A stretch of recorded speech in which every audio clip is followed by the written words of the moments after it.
Danes ga skoraj ni junaka, ki ne bi uporabljal mobilnega telefona. Saj veste, na vsakem koraku rabimo kakšno informacijo. Treba je uskladiti urnike s partnerji in z otroki, pa nujno treba preveriti, kaj je objavila ona influencerka. Pač telefoni so danes nujno zlo. Najbolj mi je pa smešno, ko se pogovarjam z mladino in se čudijo, kako je možno, da smo nekdaj plačevali po nekaj 10 centov za poslan en SMS, danes pa si pošiljamo sporočila po eno besedo, včasih še to ne.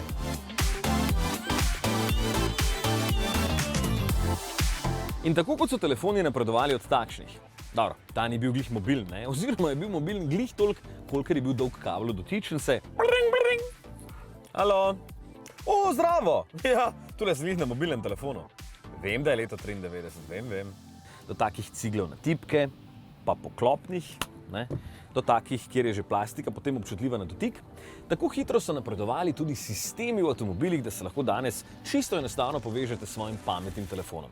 In še zdaleč ne več samo za prostoročno komunikacijo preko povezave Bluetooth, danes še za marsikaj bolj zahtevnega. Sam že več kot 5 let uporabljam Android Auto. V prvih letih sem se mogel znajti in si ga nelegalno naložiti na telefon, ker pač ni podpiral slovenščine, danes pa podpira tudi to. In kaj sploh sta Android Auto oziroma CarPlay pri jabolkih in kako vam lahko pomagate vsak dan? Evo, za ta prispevek bom izkoristil kar tehle 6 različnih vozil, ki jih imamo trenutno na testu. Za začetek bom testiral, kako hitro se lahko s svojim pametnim telefonom povežem na njihov sistem.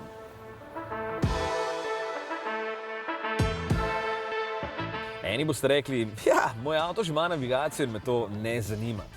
Vi jo kar pridno uporabljate še naprej.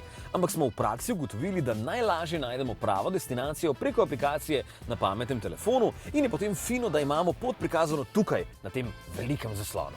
Prvi bo na tapeti kombi. Ford Transit Custom. Je glih nov in že v osnovni opremi dobite ta velik zaslon, ki omogoča povezovanje s pametnimi telefoni tudi brezžično. No, jaz pa še vedno najraje uporabljam kabel, ker je pač kabel najbolj zanesljiva zadeva. Po drugi strani pa je tudi najbolj enostavna, zato ker enostavno priklopite kabel na telefon, samo parkrat potrdite in zadeva se sama poveže na veliko enoto. Tako. Samodejno se potem vključi Bluetooth in se poveže, samodejno se vključi tudi Wi-Fi in se poveže in potem lahko cilj vidite tule na tem velikem zaslonu. Tako boste seveda med vožnjo tudi bolj varni. Pa ne samo vi, zaradi vas bomo bolj varni tudi mi, zato ker med vožnjo ne boste uporabljali pametnega telefona. Dovoli in evo ga.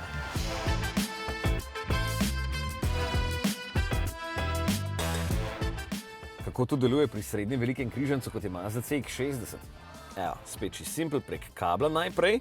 Sicer zadeva deluje seveda tudi brezžično, ampak tam moraš najprej potem prek Bluetootha nastaviti in je zadeva malo bolj zamudna in vas šele čez nekaj časa vpraša, hej, a nimaš ti tudi Android Auto?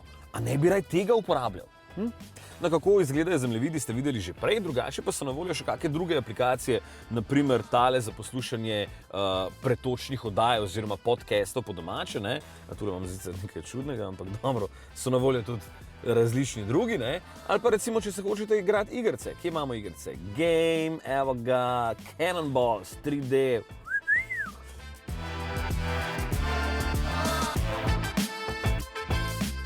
Naslednji je manjši križanec Seat Arona. Pri tem boste sicer morali doplačati, da vam bo preslikalo funkcije pametnega telefona na ta večji zaslon, kar vas bo stalo 200 €, ampak zadeva deluje popolnoma enako kot prej. Arona ima v tej opremi sicer manjši 8,25-palčni zaslon, lahko pa še doplačate za en palec večji zaslon v diagonalo, ampak mislim, da ni nobene potrebe. Naslednji je kitajski električni MG4. Njihov multimedijski sistem je pregleden, ampak meni ni najbolj všeč, ker je včasih nelogičen in počasen, zato pa hočem imeti Android Auto. In evo, tudi tukaj zadeve delujejo skoraj s svetlobno hitrostjo in tudi pri MG-ju dobite povezovanje s pametnimi napravami že v osnovni opremi. Iz enakega B-SUV segmenta, kot je bila prej Arona, je tudi tale premijski Lexus LBX. Trenutno je eden bolj zaželenih križancev, vsaj sodeč po številu ljudi, ki so me spraševali o avtu. LBX ima že v osnovni opremi Lexus Link, torej povezovanje z drugimi aparati in tudi tukaj vse deluje čist enostavno. Povezovanje, Android Auto, špila, velik zaslon, cik. Nimaš kaj delati. Zakon.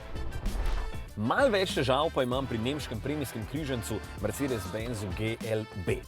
Težav zato, ker pri testnem niso doplačali 300 € za povezovanje z napravami, zato vam ne morem pokazati, kako deluje. Lahko pa tule vidite ceno, hkrati pa ponujajo še druge možnosti pretočnih vsebin za poljubno ceno na leto.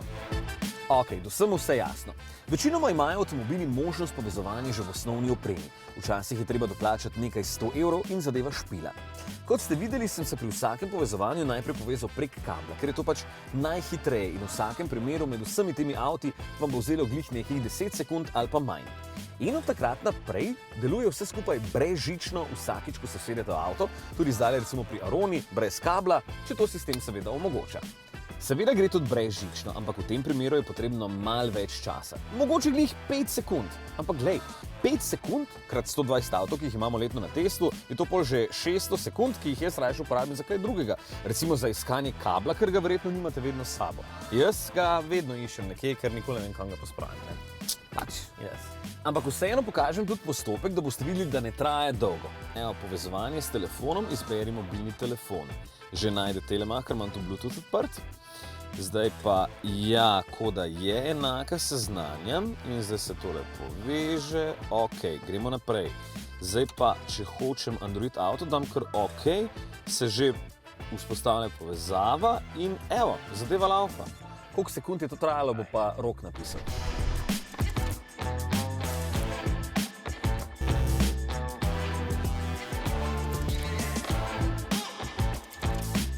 Seveda zato, da vse deluje, potrebujete mobilni internet. Čim več podatkov po domače povedano. Zato sem šel še naprej in preveril, kaj morate narediti, da vse deluje brezhibno. Mobilni telefoni so ena taka super zadeva, zaradi katere smo vsi postali precej bolj učinkoviti. Recimo, nekateri jih smatrajo za največje zlo tega tisočletja, ker so nekateri postali samo še zombiji, ki ves čas samo še buljajo te male zaslone. Ampak za potrebe tega prispevka bom izhajal iz tega, da so uporabni in da se dajo fino povezati z našimi avtomobili.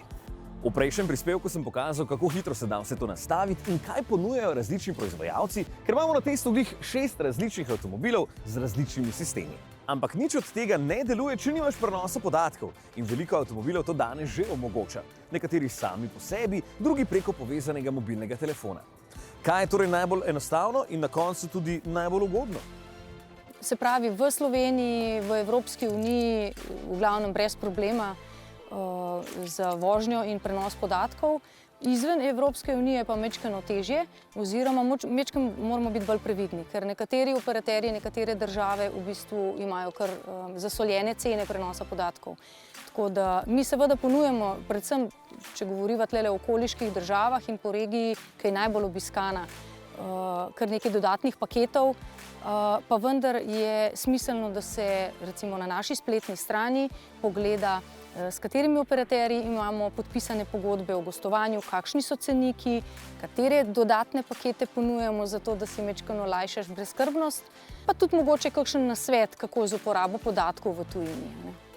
Zdaj, če nekdo potrebuje še več prenosa podatkov v tujini, v Evropski uniji, absolutno imamo možnost mu ponuditi tudi dodatne pakete za prenos podatkov ali pa celo pakete, ki so namenjene samo prenosu podatkov. V glavnem ni bojazni.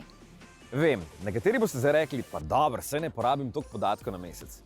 Verjetno vas veliko res ne, ampak če boste uporabljali pretočne vsebine v avtomobilih in zato ne boste hoteli dodatno plačevati, je fajn, da imate dober paket. Se veste, par giga se na mesec hitro nabere, ne? Danes smo recimo 4. in jaz jih porabil že 8 giga pa pol skoraj, ne? Hitro gre. Jaz se enostavno znajdem in aktiviram dostopno točko Wi-Fi na svojem pametnem telefonu, če hočem brskati po večjem zaslonu ali pa če hočem poslušati internetni radio prek aplikacije, ki jo že ima vgrajen multimedijski sistem. Za vse ostalo pa je, kot sem že zadnjič povedal, kabel oziroma Wi-Fi in Android Auto ali pa CarPlay. Povežeš se res enostavno, porabiš pa lahko toliko podatkov, koliko jih imaš v paketu. Nekateri ste s svojim avtom kupili tudi nekajletno brezplačno povezljivost v svetovni splet prek vgrajene SIM kartice. To običajno čez nekaj let poteče in je treba zadevo obnoviti. Kako pa se te zadeve dejansko urejene pri nas? Mi operaterji zelo težko pomagamo direktno. To so stvari, ki jih mora uporabnik urejati direktno z proizvajalcem. Ali je to prek kakšne aplikacije, ki jih omogočajo, ali pa na servisih. Namreč od konca leta 2019, ko je prišla ta uredba evropska o e-callu, imajo tudi vsa naša vozila serijsko vgrajeno napravo, DCM imenujemo, ki omogoča ta prenos podatkov. V vseh najnovejših maznenih modelih je vključen tudi prenos podatkov. Pravzaprav uporabljamo povezavo sistema e-call, se pravi, gre za neomejen prenos podatkov in tudi ni časovno omejeno trajanje te ponudbe. Vozila MG imajo vključen prenos podatkov, pa inženirji pri SAIC-u so pa skrbeli, da je vsaka stranka online, če temu lahko tako rečem, z vključenim Wi-Fi hotspotom v vsakem izmed naših električnih vozil. Vozila Mercedes-Benz imajo vključen prenos podatkov serijsko in sicer preko komunikacijskih modulov, ki so integrirani v vozilo in delujejo preko 5G ali 4G tehnologije. Mogoče niste vedeli, ampak poleg tistega obveznega sistema za klic v sili, ki ga avti morajo imeti že nekaj let, nekateri avtomobili uporabljajo 2 ali celo 3 eSIM kartice, da zadeva deluje brez problemov. Ampak sploh tista osnovna je ključnega pomena, ker avtomobil v primeru nesreče sam pokliče na lokalno številko reševalcev in jim posreduje podatke o tipu vozila, gorivu, ki ga uporablja, število potnikov in tudi lokacijo, da so reševalci že prej pripravljeni. Toyotini vozniki so totalno navdušeni nad podatki o vožnjah, ki jih potem gledajo za nazaj, za kar seveda potrebujejo povezavo. Ali pa tale Audi tule ob meni. Preko aplikacije na pametnem telefonu ponuja številne funkcije, za kar spet potrebujete povezavo, ko je takole parkiran, a ne? Zakaj pa je še fina povezava v avtu? Ok, nekatere funkcije tudi sicer ne delujejo, če nimamo povezave. Sama navigacija prek Google recimo že, ampak če želite, da se vam podatki prikažejo tukaj na zaslonu ali pa na projekcijskem prikazovalniku, boste zato potrebovali avto z vgrajeno navigacijo, ki seveda spet potrebuje povezavo. Pri nekaterih najnovejših avtomobilih je zadeva že rešena na ta način, da se navigacijski napotki prikažejo na projekcijskem prikazovalniku, tako kot recimo pri našem ID-ju ali pa pri Volkswagen Tiguan. Pol je pa seveda še kup drugih funkcij. Audi je recimo pri novem A3 ponudil cel kup aplikacij, ki si jih lahko prenesete v sistem in potem veselo uporabljate recimo Spotify, AccuWeather in podobno. Sem izvedel, da ima uporabnik zastonj za prvo leto na voljo 25 GB, kar bi jaz itak takoj porabil, zato bi v ta namen uporabil svojo mobilno naročnino. No, pri Audiju je brezplačna uporaba varnostnih informacij prvih 10 let, ampak sem izvedel, da bo verjetno tudi naprej, ko bo ta storitev toliko časa sploh na trgu. Ostale funkcije pa so brezplačno na voljo prva 3 leta, tukaj mislim na oddaljeno odklepanje in zaklepanje, tudi nastavljanje klime na daljavo in podobno. Vozila, ki bodo proizvedena od letošnjega poletja naprej, pa bodo tudi to brezplačno podaljšala na 10 let, razen storitve, ki so vezane na navigacijo, te pa bodo še naprej na voljo brezplačno prva 3 leta. Kako pa je pri ostalih znamkah? Prenos podatkov preko komunikacijskega modula je brezplačen čez celotno življenjsko dobo vozila, s tem so tudi brezplačne vse sistemske posodobitve in pa nekatere funkcije na razdaljo. Večinoma so to kakšne navigacijske storitve, ki so brezplačne neko obdobje, potem pa so posodobitve na voljo za doplačilo. Ja, tako je. Za multimedijsko napravo je to obdobje 4 leta od aktivacije, za samo aplikacijo Moja Toyota je to 10 let za osnovne storitve, za napredne storitve, kot je daljinsko upravljanje, je pa 4 leta. Zaenkrat ni nikakršne omejitve, pomeni, da je za stranko ta storitev povsem brezplačna, neomejeno dolgo. Brezplačno uporabe na voljo tekom celotnega prodajno-servisnega procesa vozil, torej tekom celotnega 7-letnega obdobja, ki ga mi ponujemo našim strankam. Tudi če pride slučajno do sistema oziroma do slučaja, da določene aplikacije, določene posodobitve so plačljive, mi stranka vedno poskušamo iti nasproti in le-te naredimo za njih brezplačno. Te storitve normalno delujejo tudi izven Evropske unije, a ne recimo stranka oziroma lastnik v Srbiji ima povsem enako funkcionalnost, kot ima pa lastnik našega vozila znotraj Evropske unije. Načeloma to deluje po ozemlju celotne Evropske unije, skupaj z našo pomoč na cesti in pa se pravi skupaj tudi z klicem na telefonsko številko, se pravi, če se strankam karkoli zgodi tekom njihove vožnje po celi Evropi, sistem deluje. Ja, v našem primeru moram reči, da smo strašno veseli, ker delujejo neomejeno, se pravi v enakem obsegu kot v matični državi in za stranko je tudi strošek roaminga brezplačen. Tudi ko zapustimo EU, funkcije delujejo nemoteno, saj za tem stoji znamka Mercedes-Benz in je za stranko brezplačna. Včasih se mi zdi prav smešno, kako se proizvajalci stalno trudijo in razvijajo neke nove aplikacije za svoje sisteme, ko pa ste jih Android Auto in CarPlay s svojimi rešitvami že zdavnaj povozila. Nekateri so se enostavno vdali in so začeli ponujati kar njihove storitve, ker so v tem trenutku pač najboljše. Ja, vse gre naprej zelo hitro. Pri mobilnih telefonih še bistveno hitreje kot pri avtomobilih in ti jih še komaj dohajajo. Ampak proizvajalci želijo še naprej dobro služiti, zato so začeli zdaj ponujati že mesečne in letne naročnine na recimo pomoč pri kraji vozila in še kaj. Ampak to je pa že tretja zgodba.